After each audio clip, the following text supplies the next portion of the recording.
तो फिर ये आरक्षण का जो हमने प्रधानमंत्री जी को धन्यवाद दिया, तो ये आरक्षण एक हाथ से दिया आपने और दूसरे हाथ से वापस ले लिया।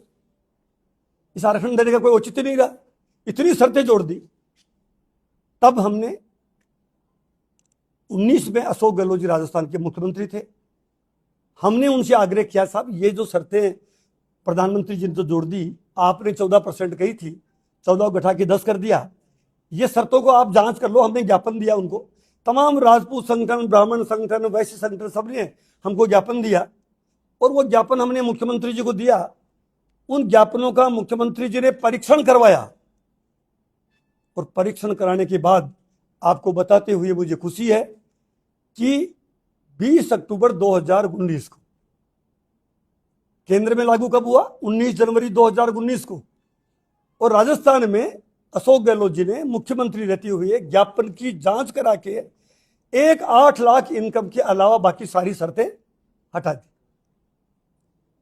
एक शर्त रखी, केवल 8 लाख इनकम राजस्थान में, बाकी 5 एकड़ भूमि हटा दी, 200 गज गांव की शर्त हटा दी, 100 गज की शहर की शर्त हटा दी और 1000 पक्की छत हटा दी। एक शर्त रखी।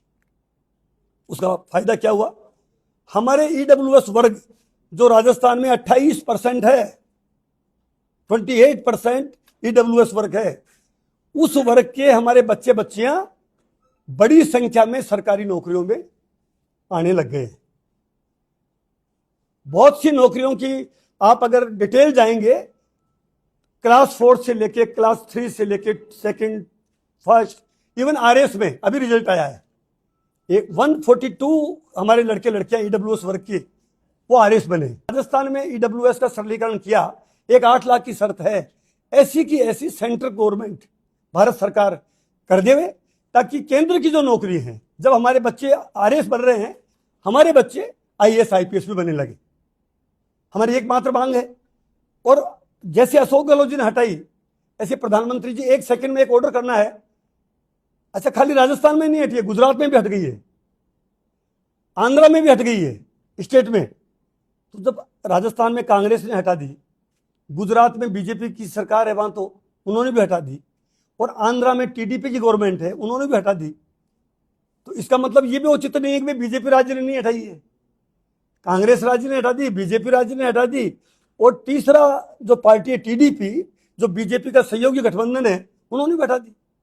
तो फिर सेंट्रल गवर्नमेंट में रेलवे की कोई नौकरी, हमारा बच्चा फार्म भरे, रेलवे में नौकरी करना चाहे, कोई बैंक में नौकरी देना चाहे, कोई एसएससी देना चाहे, कोई यूपीएससी देना चाहे, कोई पैरामिलिट्री फोर्स में जाना चाहे, अगर राजस्थान की तरह सरलीकरण कर दें, हजारों बच्चे हमारे हर साल केंद्र की नौकरी में जाने लग जाए।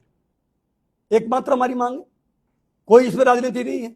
तो मैं सभी से आपके माध्यम से अपील करता हूं, इसमें हमने सब दलों के नेताओं को बुलाते हैं, सब दल के नेता उसको वेलकम करते हैं, इसमें कोई राजनीति नहीं कर रहे हैं।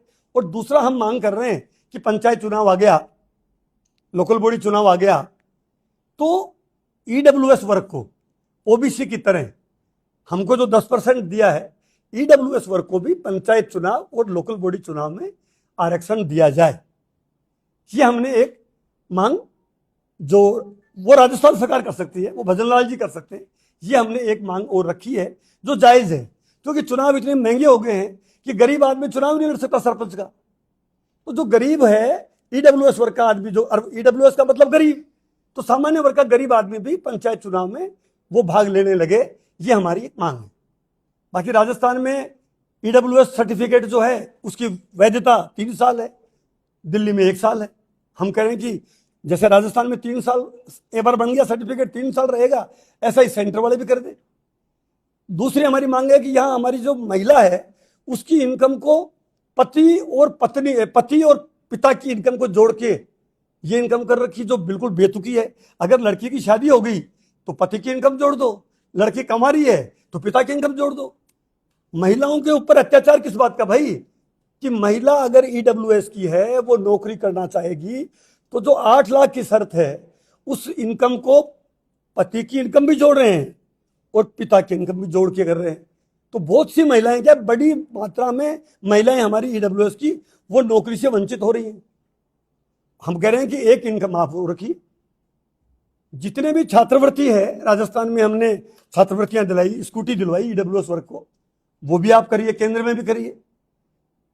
तो हमारी शिक्षा में जो राजस्थान विश्वविद्यालय है, केंद्रीय विश्वविद्यालय है, उनमें जो रिजर्वेशन है, हमारे बच्चे बच्चियां पढ़ना चाह रहे हैं, अगर केंद्र में हो जाओ तो सारी सेंट्रल यूनिवर्सिटीज है, उसमें हमारे बच्चे और ज्यादा एडमिशन लेने लग जाए। खाली नौकरी नहीं, उच्च शिक्षा प्राप्त करने के लिए भी ईडब्ल्यूएस वर्ग के लोगों को बड़ा फायदा तभी मिल सकता है जब राजस्थान मॉडल पूरे देश में लागू किया जाए। यही मैंने आपको पूरा ब्रीफ किया है। आपका कोई सवाल जवाब हो तो पूछिए आप।